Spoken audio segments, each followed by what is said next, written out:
রাসূলের উম্মতেরা তাদের কথা শুনেছে, আল্লাহ পাক রব্বুল আলামিন তাদেরকে পুরস্কৃত করেছেন। আর যারা নবী রাসূলদের কথা শোনেন নাই, তাদেরকে আল্লাহ পাক রব্বুল আলামিন বিভিন্ন সময় বিভিন্ন আযাবে গ্রেফতার করেছেন।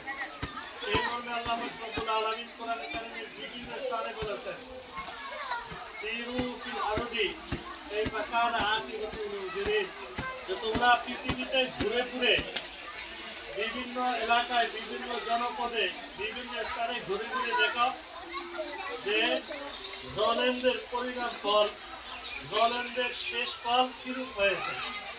সুতরাং পৃথিবীতে ঘোরার যত আল্লাহ পাক রব্বুল আলামিনের নির্দেশ, ঘুরলে বিভিন্ন ধরনের জিনিস দেখা যায়।